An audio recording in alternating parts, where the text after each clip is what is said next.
Mipango yote wakati wako unamalizwa na kifo. Kama una mipango, una mikakati, kifo hakiangalii hivi.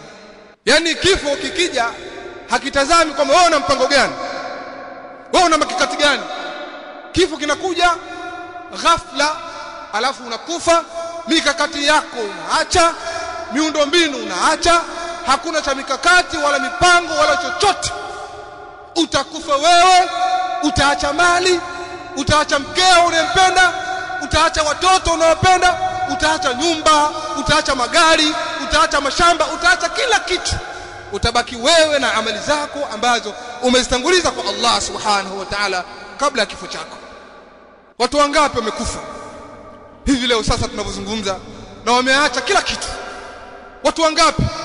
Ni watu wengi wameacha wake hali ya kuwa wanapenda, wakaacha mali, wakaacha magari. Alafu watu wakaja wakawaoa wake zao na wakazitumia zile mali ambazo wao wameziacha.